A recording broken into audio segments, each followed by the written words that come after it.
A few days ago, the media highlighted a story on a recruitment agency in Eldoret after more than 200 youth in Uasin Gishu County accused the agency of promising them jobs during the World Cup tournament in Doha, Qatar.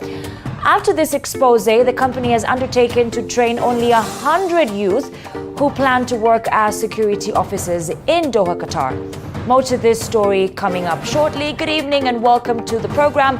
My name is Karen Karimi and Mini Mbesa is our sign language interpreter for tonight.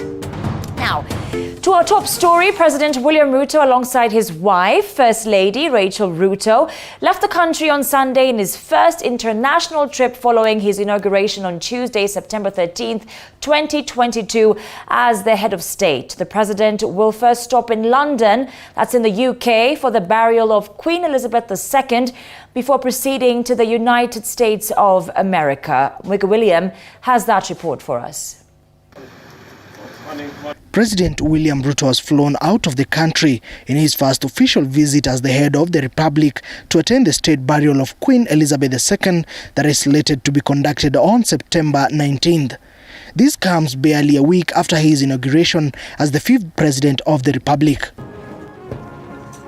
Upon arrival, King Charles III is expected to host President Ruto and dine together. The king took up the mantle of leadership of the monarchy following his mother's passing. President Ruto will then join the more than 200 other foreign dignitaries in paying their last respects to the longest-serving monarch in the United Kingdom's history. President Ruto, who has traveled alongside his wife Rachel Ruto, will later proceed and join world leaders for the 77th session of the United Nations General Assembly in New York, United States of America. The president is set to meet U.S. President Joe Biden and officials from the American Chamber of Commerce to possibly discuss trade matters. The 77th United Nations General Assembly is being convened by the United Nations Secretary General, where sustainable development goals will be addressed. United Nations Assembly will run for a week from September 20th up to September 26th, 2022. Also, world leaders will hold roundtable discussions about climate change just before the United Nations Security Council holds talk about Ukraine. The leaders will also engage on how to accelerate jobs and social protection and ending the COVID-19 pandemic before holding a high-level plenary meeting to commemorate the International Day for the total elimination of nuclear weapons on September 26th. While the president is away, his deputy Rigathi Gachagua will steer the country's operations. Wigga William, TV 47. Still on that, and hundreds of foreign leaders, among them President Biden, Canadian Prime Minister, and New Zealand's Jacinda Ardern, have arrived in London ahead of Queen Elizabeth II's funeral on Monday. As Mike Kagwongo reports, many of the guests are expected to pay their last respects to the Queen in Westminster Hall and sign a book of condolence at Lancaster House. U.S. President Joe Biden has arrived in London ahead of the funeral of Queen Elizabeth II on Monday. Mr. Biden is among some 500 heads of state and foreign dignitaries going to London for a gathering of world leaders not seen for decades. Canada's Prime Minister Justin Trudeau, Australia's Prime Minister Anthony Albanese, and New Zealand's Prime Minister Jacinda Ardern, among other Commonwealth leaders, are expected to attend the funeral. Bangladeshi Prime Minister Sheikh Hasina and Sri Lanka President Ranil Wickremesinghe will also attend, with India's being represented by President Draupadi Murmu. French President Emmanuel Macron, Irish Taoiseach Michel Martin, German President Frank-Walter Steinmeier, and Italian President Sergio Mattarella are among the other world leaders expected to attend.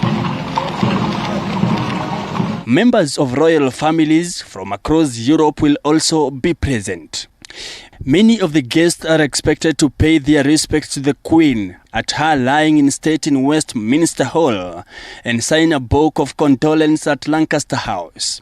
Thousands of people lined up overnight in the chilly weather along the River Thames to pay their final respects to Britain's longest reigning monarch. as she lies in the state of Westminster Hall. When I first moved to Italy, it was one of the occasions I said I would come back for. I've never done anything like this before, but I think this is an historic moment that I didn't want to miss. I don't even, as such, have a chair. I have a walking aid which has a seat on it, so it's literally a tripod stool. I come here yesterday at 8 o'clock and I come on my own hoping that I'll meet some people, which I have. I've met some lovely people. I've stayed out on the pavement all night with my sleeping bag. It's been fantastic. Atmosphere has been absolutely great. Her 8 grandchildren, among them Princes William and Harry, briefly stood vigil at her coffin last night. President Biden is expected to pay his respects there before attending a reception hosted by King Charles III at Buckingham Palace this evening. Millions are expected to watch the funeral, with crowds gathering near Westminster to secure a coveted spot, as major disruption is expected throughout central London. People who wish to view Queen Elizabeth II lying in state have been told it is too late to set off now to see it. With the event being closed at 8:30 a.m. on Monday ahead of the funeral, organizers say they will have to close the queue at some point, and so do not want people to travel and be disappointed.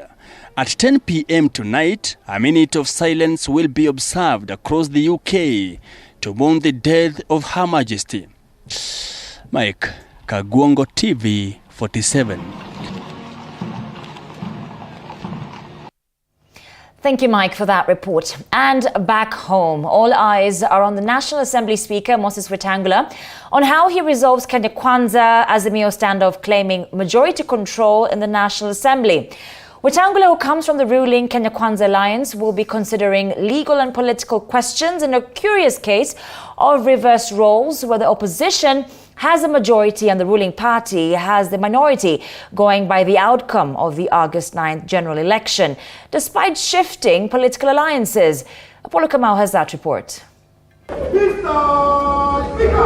In what will be National Assembly Speaker Moses Wetangula's first major ruling, the battle on who forms the majority party has put the Speaker on the spot as he navigates legal and political questions ahead of the ruling, expected to be the first order of the day when the House sits. It should take a week.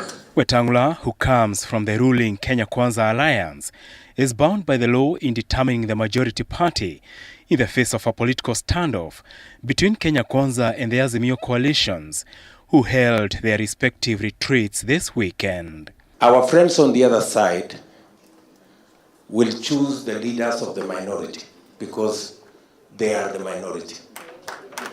They just have to live with the reality that they are the minority. Let us not have an unnecessary contest as to which side is the majority.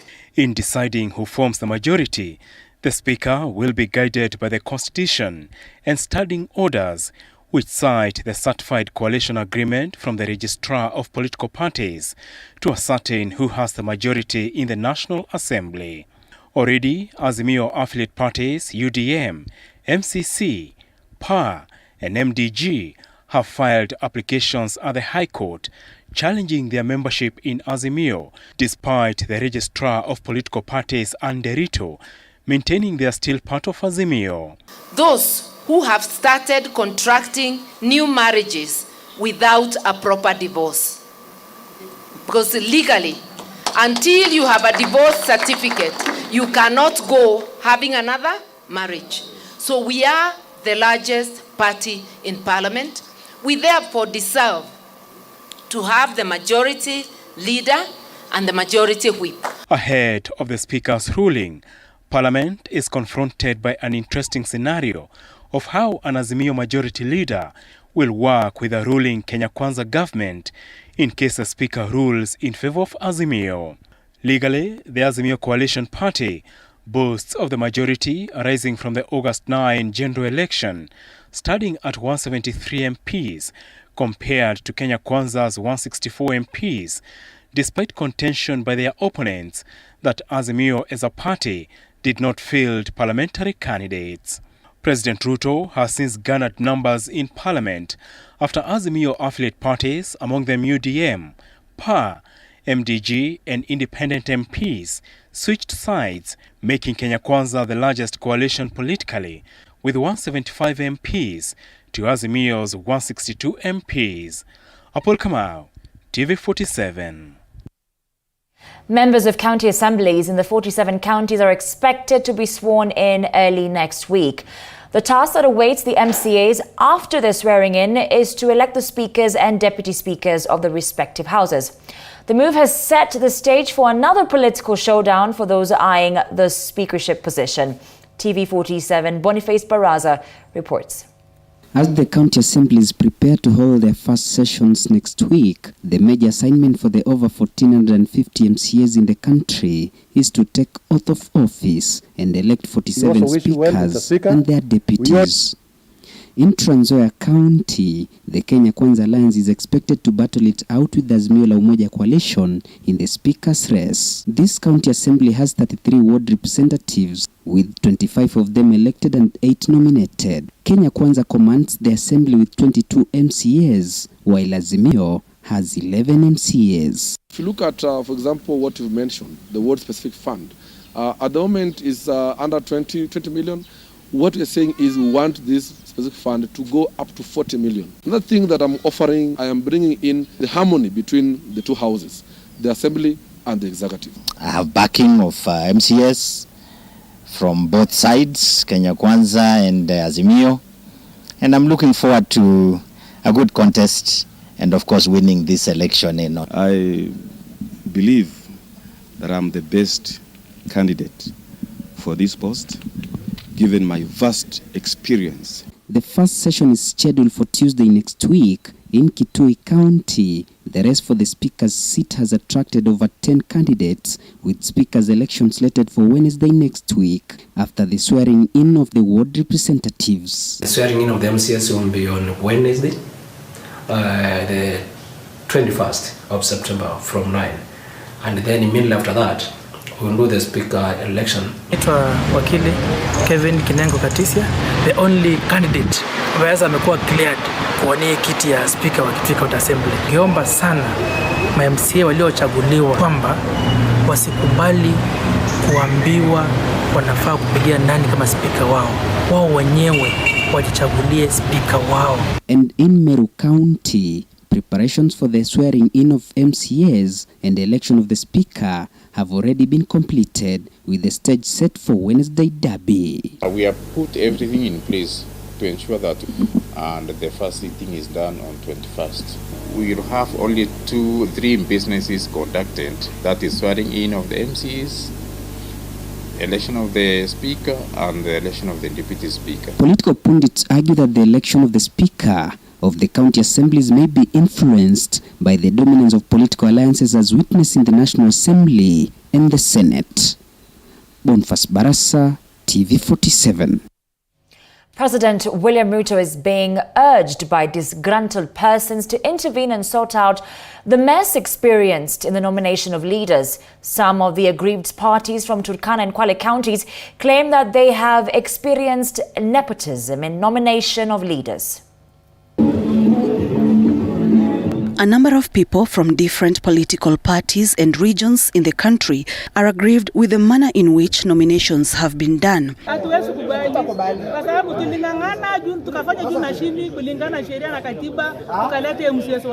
In Turkana County, residents are claiming that nepotism was used in the selection of nominated leaders. They say they toiled hard for different political parties and in the end they feel betrayed. His Excellency Ruto alikuja hapa Lodwa, alituambia na aliambia hata viongozi, sitaki kusikia complaint ya kwamba nomination imeenda kwa girlfriends. Tafadhali Mheshimiwa Rais, nomination bado inaenda kwa girlfriends. Bado imekuwa ni biashara, inaenda kwa mandugu. Sisi wenye ambaye ni wanyonge wenye hatuna mandugu kwa IBC, wenye hatuna viongozi huku mbele wenye watatusaidia kwa chama, na ana atatusaidia. Mama Turkana West, hakuna hata mmoja tumepatiwa. Na istoshe, ile mambo ya kunyanyaswa ilipita wakati ile. Sisi tumekemea mambo ya nomination Turkana County. Hata kwa UDA, hujatoa wale watu ya UDA kwa haki. Hata kwa ODM. Kama mimi ODM, sisi MCS wangu wa ODM ni 3. Inafaa tupate nomination 2. Mmoja peke yake, mama moja ndio tumepata, ingine ya mustuni. But wale watu ya chama hawajapata. Kwa nini Chebukati? Nauliza wewe, shida yetu na wewe ODM Turkana County ama Jubilee ni nini tunang'ana na wewe Chebukati? Speaking from Lodwar, the residents are calling upon President Ruto to intervene, saying the process of nomination of leaders was unlawful. The current president of the Republic of Kenya, utuangalie hayo maneno, kwa sababu wewe ni kiongozi ambaye saisi tumejua utatutetea sisi wale tuko marginalized. Hatuwezi kubali, na hata hiyo siku ya swearing in hatuwezi kubali aingie kwa bunge. Tunatuletea mtu kutoka Murang'a mpaka hapa. Hiyo kitu tukiwa Turkana tumekataa hilo jambo. Rais Ruto mali huko, hata gari yangu leka wilbaro ikapitisha kura yako. Saidia sisi nomination hii, vijana wachukue hiyo kiti na wapate hiyo haki yao itendeke. In Kwale County, people with disabilities say they have been discriminated as none of them has been nominated in the county government. Kweli tulitokea kwa IBC ile gazeti, tukaiona majina yetu, tukongojea kwamba katika ule mpangilio wa kutolewa wale wajumbe tutakuwa tunajumuishwa Kwale, ikiwa ni UDA inatoa hiyo kiongozi, kama ni ODM inatoa kiongozi, kama ni Jubilee inatoa kiongozi. Lakini kulingana viti vivyo hizo pati zote, hakuna hata mmoja wetu amefanya nini, amechaguliwa.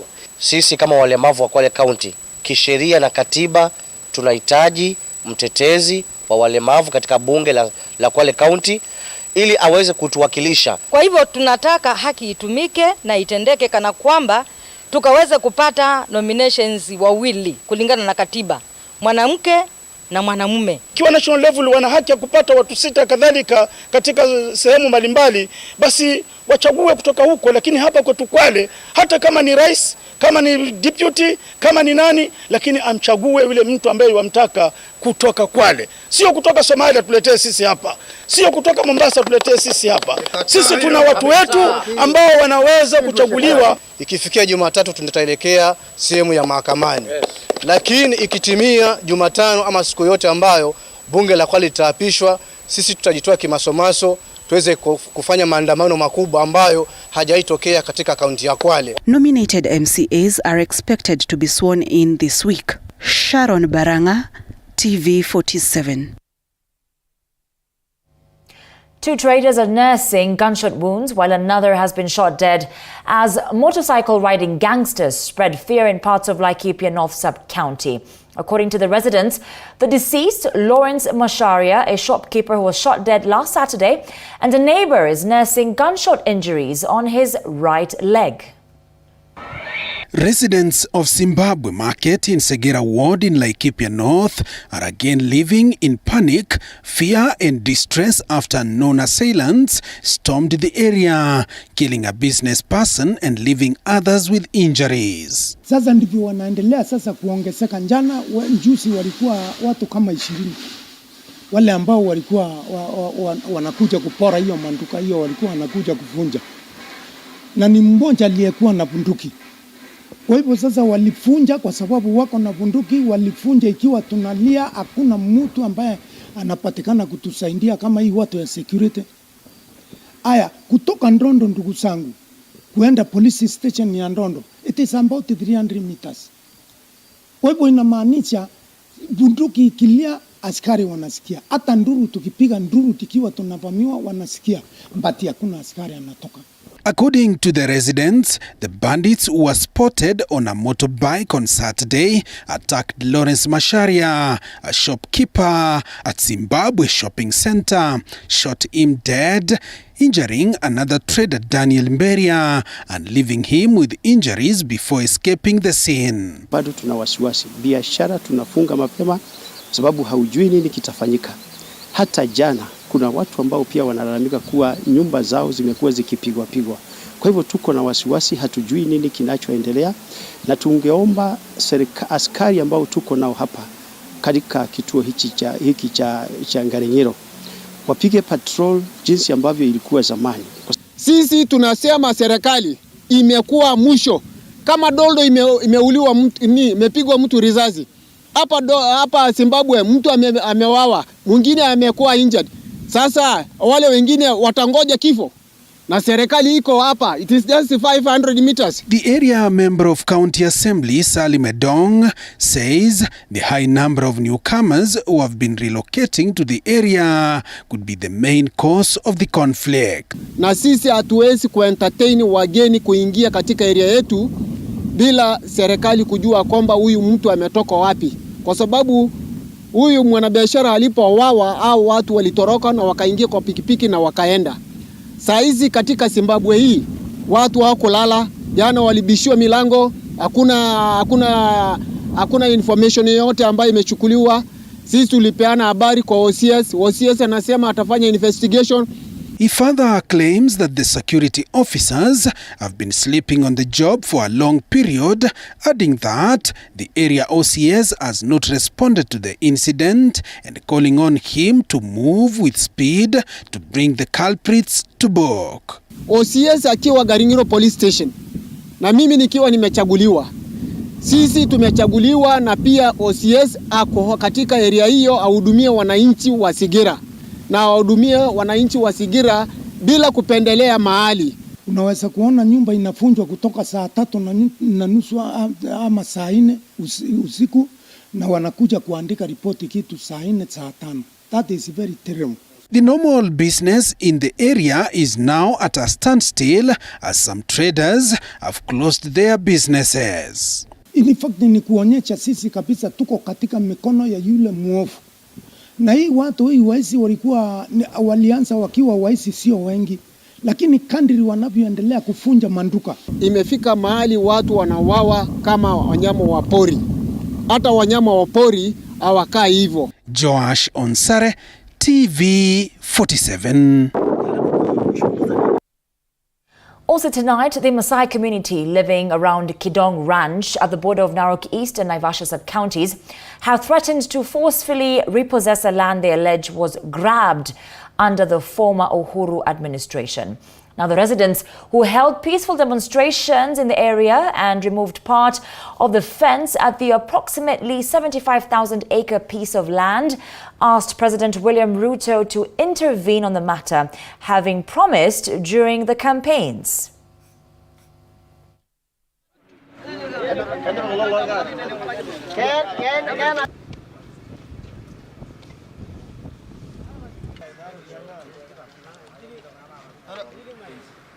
We are not after anybody. We are not after those who have retired from the government of Kenya. We are not after those who are in the government right now. We are after our land, the right of our land, which was taken away back before the white settlers settled in this land. Today, we are here, not for any demonstration, but we just want to demonstrate to the world that this land belongs to us. Tumekataa na tumekataa. Tunaambia serikali yetu ya Hustler Nation. Sisi ni hustler. Tunaambia Mheshimiwa William Samoei Arap Ruto utuokoe sisi katika hii shamba la Kidong, kwa sababu hii shamba ni letu na hii shamba ni ya babu zetu na hii shamba ni yetu hata kwa Mungu mbinguni. Wanajua hii shamba ni yetu. Si ni kweli? Kama iko ya grandfather wa baba zetu je? Na kuambia wewe Mheshimiwa wa Rais Ruto, wale cartels ambao wewe mwenyewe umekataa, wao ndio wako hapa na pia sisi tumekataa. Tunaomba utimize yale maneno umesema. Ulisema venye ulikuja hapa Suswa, wale watu ambao wanawasumbua hapa Kido tumewakataa na utawatoa hapa. Wakati huu tumelia miaka 10 aliyopita, lakini kutoka saa hii tuna imani baba yetu, rais yetu ya asla, Mheshimiwa Ruto, tunasema okoa watu wako hapa. Kariobangi sewage land demolition victims are crying foul for more than 2 years now. The residents who are languishing in poverty, with over 12 among them having died. Kevin Mukoya is among the victims who lost his leg on the fateful day trying to salvage his property. Now, the victims in the area are urging President William Ruto to consider returning them to the land and compensate them for the damages caused. Most of them, who are the retirees of the Nairobi City County, say all they had saved and invested in, the land which they were allocated by the same county, got lost during the corona period. Unajaribu kutoa vitu yako ya nyumba, tractor ikakonga ukuta, ikaniangukia mkuu ikakatika automatic hapo. Nikapeleka hospitali, nikakaa hospitali 1 month bila kujua chochote. Kukuja sikuwa na information yoyote. Sasa mimi nikaendelea kuishi ile maisha ya tapani. Ile una kazi, unashinda kwa nyumba. Sasa hiyo shamba tuliipata halali na tulikuja tukavunjiwa saa 11 vile wenzetu wamesema. Ile kitu tunaomba kwa serikali hii iliyoingia hii tulichagua juzi, itusaidie, itupate kama ni shamba ingine, kwa sababu hata sisi upande yetu tunao uoga kurudi kwa hiyo shamba. Serikali ile ingine tena ikija ingie tena tubomolewe, hiyo tuna uoga kidogo. So tukipata shamba ingine na tulipo ile mali yetu ile iliyoharibika, sisi tutashukuru. Kampeni ya rais wetu na governor huyu tumechagua walitumia sana jina letu ya kusema kwamba Kariobangi tulibomolewa. Na wakasema kuna kitu inaitwa bottom up. Sisi tunataka kuinuliwa kutoka chini pale tuko, kwa sababu sisi hatuna makao sasa. Tuone kama tunaweza wekwa mahali nyingine. 20 years. The Africa Federation Tabligh Board, through its chairman, Sheikh Sajjad Waliji, has urged Kenyans to unite and to continue living in peace. Sheikh Waliji further urging Kenyans to help the less fortunate in the society.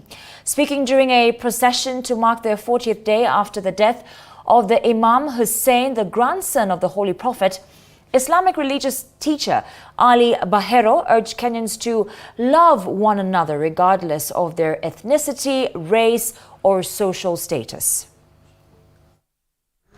Is a peaceful procession commemorating or remembering the sacrifices of Imam al-Hussain alayhi salam. Who was Imam Hussain? He was the grandson of the Holy Prophet Muhammad Mustafa sallallahu alayhi wa alihi wasallam.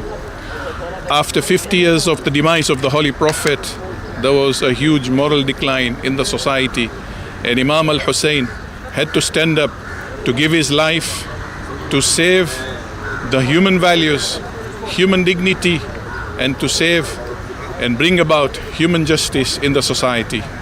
Mwenyezi Mungu humpenda yule anayempenda Hussein. Kwa hivyo sisi tukafuata maagizo ya mtume wetu Muhammad sallallahu alaihi wasallam kama alivyotuagiza tumpende Hussein. Kwa hivyo kwa kumpenda kwetu sisi tumeona ni kuhuzunika kwa yale ambayo yaliyompitia, yale ya madhila, yale ya dhulma ambayo alifikishiwa na kufanyiwa katika uwanda wa Karbala. Tukio kama hili latufundisha sisi kama Waislamu, kama binadamu, kuweza kuishi pamoja kwa amani na watu kupendana. Now, First Choice Recruitment and Consultancy Agency has dismissed media reports of defrauding jobless and helpless youth millions of shillings after promising them jobs abroad. Speaking after flagging off over 100 youth from Eldoret to a 10-day training in Nairobi before they head to Doha, Qatar to work as security officers, the agency's managing director, Judy Chepchirchir, said the delay was caused by the visa process and that all who applied will be traveling once the process is done. Days after a group of youths protested in Eldoret alleging foul play by one of the recruitment agencies in the country that promised to help them secure jobs abroad, the managing director of First Choice Recruitment and Consultancy Agency, Judy Chepchirchir, has come out clean on the matter. You know, sometimes the truth vindicates you. They've had their day. But one for me, I'll stand on the word of God. I don't have energy to look back for what has happened. I'm forging forward. And my main intention is to ensure that all the candidates that registered with us are going to get to work in Qatar. Chepchirchir has denied fraud claims and blamed the delays on visa processing, further urging the youth to be patient as they burn midnight oil to resolve the issue. Tumefika mahali tukasema enough is enough. Kwa sababu tumengoja since May and we paid and we are still here in Kenya. Na tunasikia hizo jobs za Qatar hata haziko. Alitu promise hewa. President, William Ruto, tunajua wewe ulisema ukiweka Biblia chini, cartels wanaisha. Anza na huyu tafadhali. So nikikuwa na ile matumaini niende ngambo, at least hiyo 5 months peke yake, nikakuja ni change maisha yangu. Earlier on communicated that everyone that registered with our company are going to have an opportunity to work in Qatar for World Cup 2022. We want to dispel all the news that have been going around in the social media, in the mainstream media, that we are not taking the youth yet they have registered with us. We want to assure the public that we are going to deploy so many youths. We have a very good track record as a company. Speaking after flagging off over 100 youths in Eldoret, Chepchirchir said the agency recruited the youths to go to work in Qatar during FIFA World Cup tournament and will participate in a 10 days training in Nairobi before leaving the country. Tuna flag 103 when wanaenda kazi ya security, so they are going for training. Then after training they wata proceed kwenda kufanya kazi kule Qatar. So we are really happy today because at least the public can see that we are doing the right thing, because we have been tarnished that we are not taking people out. Next week we'll be having a lot of around 250 also who are going to work for security. So by the end of this week, we presume that we'll have more than 600 candidates who are going to work for security guards in Qatar. Those who were picked for the job were optimistic as they plan to travel. Me as a youth, nashukuru sana na nimefurahia kwa siku ya leo. Tunaamrisha ya kwamba tunapotoka tunaenda kufanya kitu mzuri. We are going to work as ambassadors. Tunaambia wenzetu wasubiri, wakuwe tu patient. Nimeitwa, nililipa mwezi wa 5 na nimengoja paka saa hii na nasema asante. This comes as many jobless youths continue trooping in large numbers in various recruitment agencies across the country, seeking employment abroad as the unemployment rate in the country hits an all-time high. Reporting for TV47, I'm Violet Auma. Keep it TV47 Weekend with me, Karen Karimi. Time for a short break. We'll be right back with more stories and, of course, the latest in sports.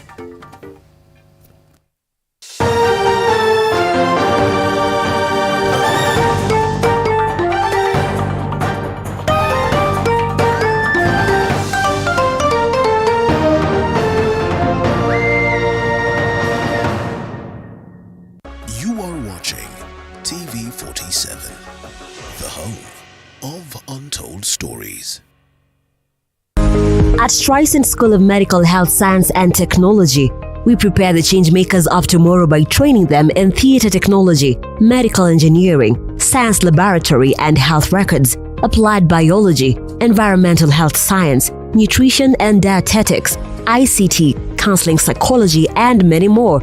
Enroll with us today and take a certificate or diploma course. Visit our campuses in Juja, Nairobi West, Kisumu, and Homa Bay and get your career going.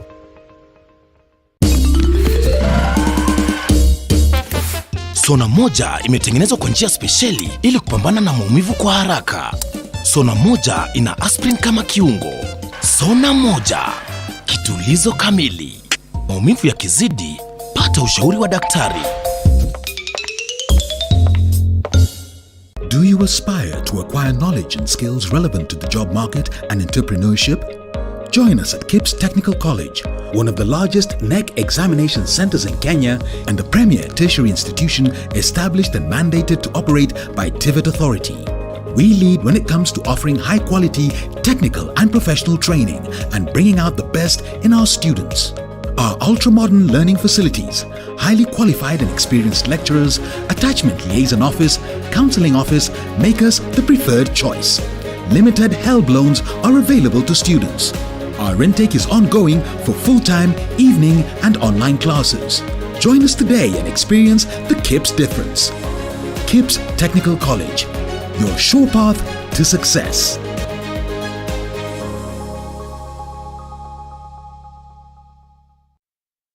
You are watching TV47, the home of untold stories.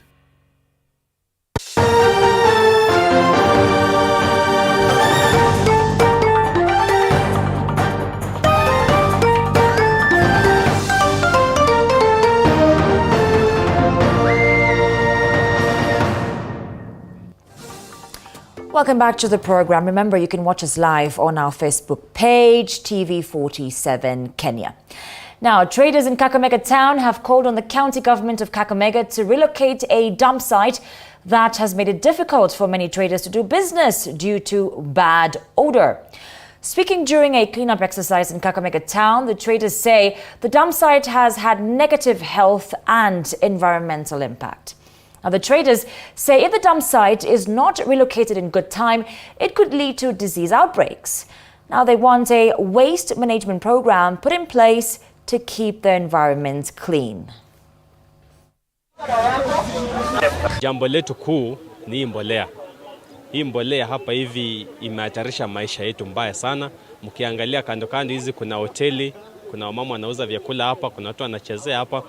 So tungepata mahala ambapo tunaweza peleka dump site kuliko kuweka katikati ya stage, ingekuwa jambo la muhimu sana. Because ni kitu ambacho tumejaribu kuongea kwa muda mrefu but haisikiki.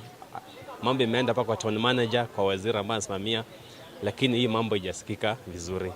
So tungeomba tu mbolea itoka hapa stage. Hii ingekuwa jambo mzuri sana kuliko kuendelea kukaa hivi. Ukiangalia vile iko, maji iko stagnant, hakuna mahali inaenda, takataka yote, vitu hata umbwa zikikufa wanakuja kutupa hapa, hata paka wanakuja kutupa hapa zikikufa kwa barabara huko. Ukiangalia hoteli ziko hapa, watoto wanakulia hapa, watu wanauza omena, samaki, kila kitu. Now, Murang'a Water and Sanitation Company, that's Muwasco, is eyeing to enter into partnership with a local university to help in research and implementation of a project on gas production. Now, the gas will be much cheaper compared to liquefied petroleum gas and will benefit locals and also go a long way in conservation of the environment. Now, the firm has already started negotiations with Murang'a University of Technology to sign a memorandum of understanding to help Muwasco tap and produce clean cooking gas from its sewage line. Actually, our next we know we have been working together with their students. We are able to give them attachment opportunities. But now, having had these discussions and the MOU we would be signing later, we would want to both the institutions to benefit in terms of the research that they have and what we do. We improve the quality of water and ensure that the cost of production of water is minimized. Most recently, we were able to install equipped research laboratory, which is called which is known as our analytical and imaging laboratory, which has various equipment that we need in terms of analysis or research. And we have modern equipment. Among them, we have what we call HPLC, we have AAS, we have UVVs. These are analytical machines that can be used to carry out the analysis. In a bid to address climate change in the agricultural sector, different stakeholders in national and county governments, as well as those in the non-governmental organizations, have come up with technologies which will see ordinary farmers benefit from their produce. Coffee farming has been hit by climate change, and government institutions like Kenya Agricultural and Livestock Research Organization are working round the clock in developing technologies to save the situation.